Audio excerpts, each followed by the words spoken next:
everyone, welcome back to the Library of Parthos. My name is Sarah. It has been a while since I have done any long form content, and part of that is because my husband and I have been doing 75 Hard.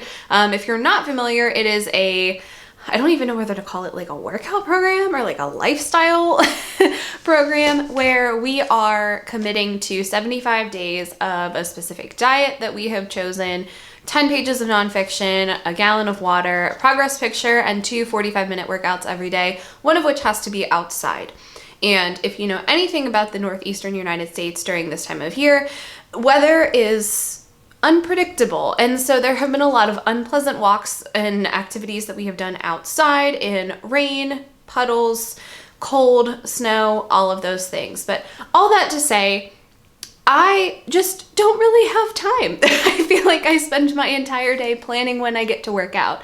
And that sounds like it's a bad thing. Honestly, I'm really enjoying it, and I'm so glad that we decided to do it. At this point, I think we're on day like 29, and I've noticed a lot of differences with my own health. So totally recommend if that is something that fits into your lifestyle, if you're looking to make some changes.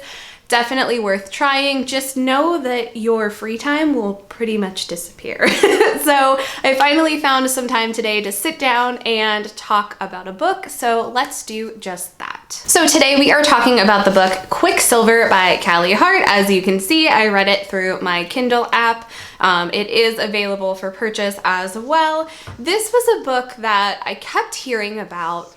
I got mixed impressions. I think the feedback was pretty favorable overall. Personally, it didn't seem like it was something that I was going to be interested in.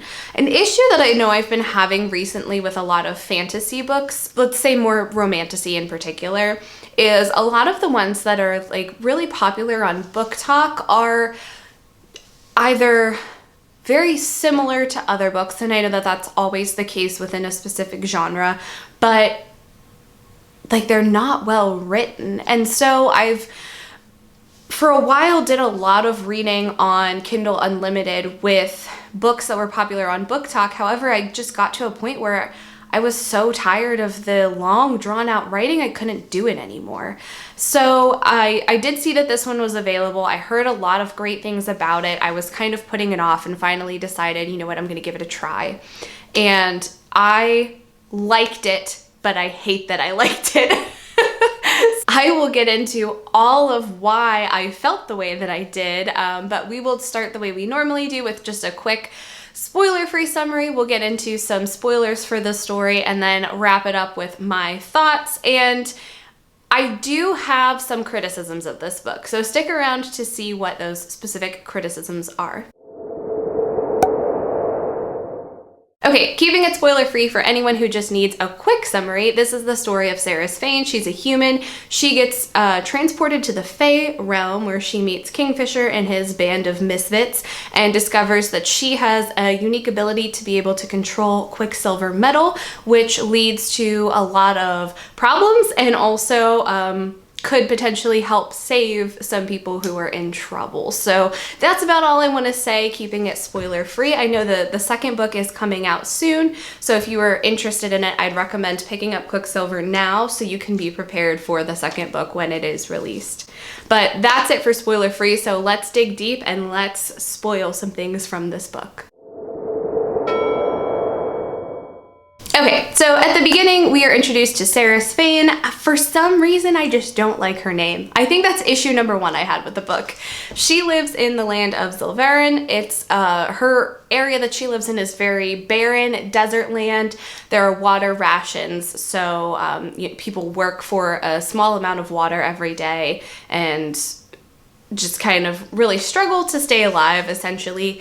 She works in a forge and lives with her brother Hayden, just kind of wherever they can squat, wherever's available, where they're not in trouble for sleeping there.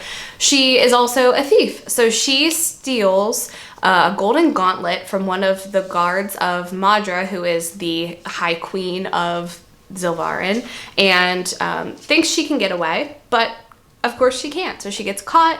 She gets questions. Her brother tries to take the blame for her. She takes the blame instead. It's like this whole thing. And she's eventually taken to the castle and is almost killed. So when she is seconds from death, something really weird starts to happen, that all of this metal starts to move and whisper, and this mysterious figure who she thinks is Death pops up out of the metal and carries her away to the afterlife, she assumes. Not quite what happens. When she wakes up, she is just in the Fae realm, which she thought, of course, was just from stories, and she is introduced to Kingfisher, who is the person that she thought was Death, and all of his friends. So she discovers that Kingfisher is the stepson of the Fae King. She also discovers that he has Quicksilver inside of him, this metal that she apparently can control. So people keep talking about how she's the alchemist, she can control the Quicksilver, that's going to be great for trading and for traveling between places. Kingfisher is slowly going crazy from the Quicksilver kind of taking over his mind. Eventually it all comes together, so Kingfisher decides that he's going to have her make items for his army that maybe could be imbued with powers. And so he kind of takes her away and has her research and work through a forge to try to figure out a way that she can successfully control the Quicksilver and make weapons out of it. During this time, she makes a blood oath with Kingfisher that she will do all of the things I just said if he will go back and find her brother and make sure he's safe. And so he goes off of scent because, you know, Fae.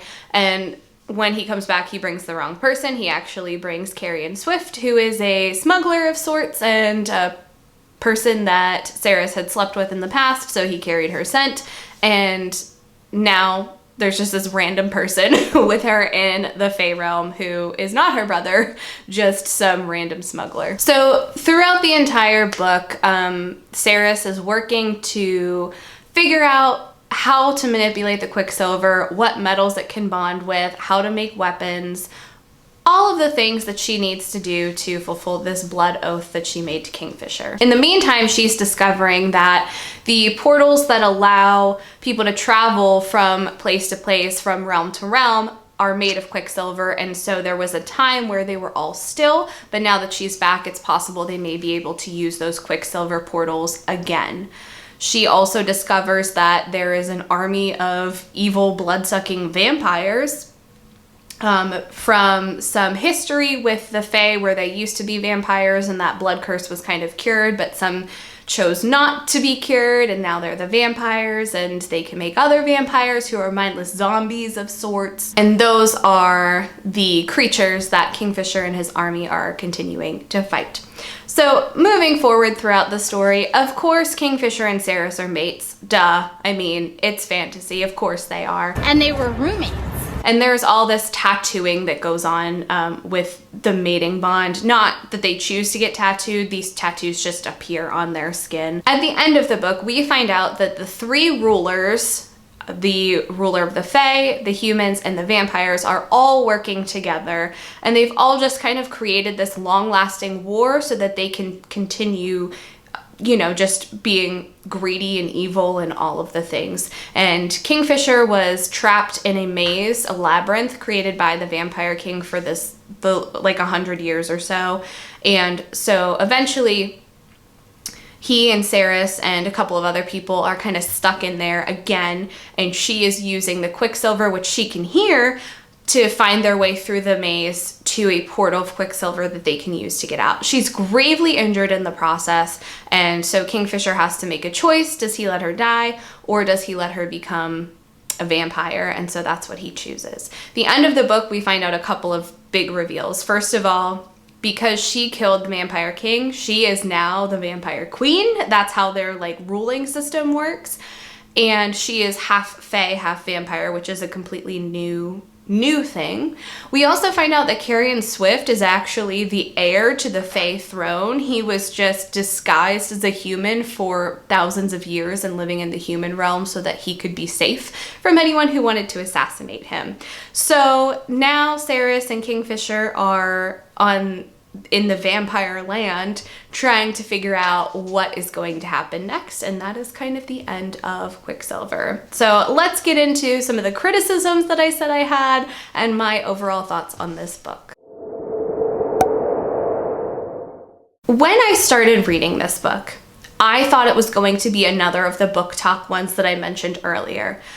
Really over-explained, very wordy, too much going on. When I first started the first few chapters, I just kept thinking, did no one edit this book? It does not have to be that long. And now that I have finished it, I can say it did not need to be 600-ish pages. It could have been shortened, and it probably should have been shortened. All that to say, I still really enjoyed the story once it picked up. In a lot of ways, it was very stereotypical. We have another dark-haired fae male with a human girl. They are mates. It's, you know, it doesn't really differ from many of the other romantasy books out there. Imitation is the highest form of flattery, of course, and so I don't necessarily think it's a bad thing. I just think if you're going to take something that is done a lot, you have to do it really well, and with the amount that I think could have been edited from this book, I don't know that it was done that well. Honestly, the best part of this book was the Arctic fox that Saris ended up having, named Onyx.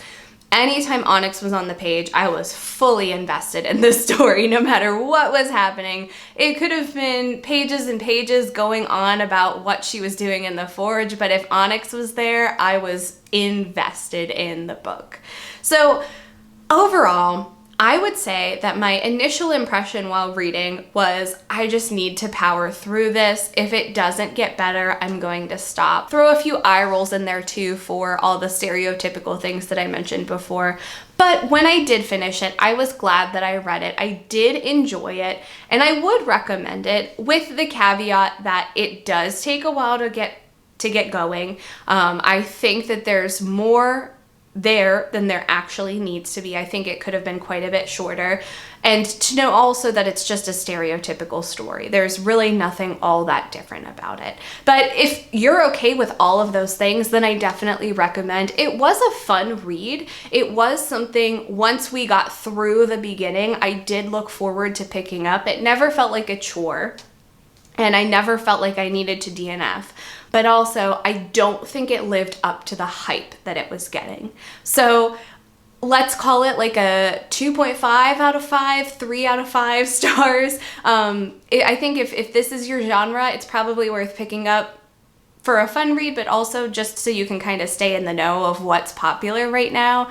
But if it is not your genre, there is absolutely no reason for you to pick up this book. So very, very mixed reviews from me. That is it for Quicksilver. Let me know your thoughts. Did you agree with any of the criticisms I had? Did you enjoy it? Please let me know what you thought. As always, thank you so much for watching. Don't forget to like and subscribe, and I'll see you guys soon. Bye.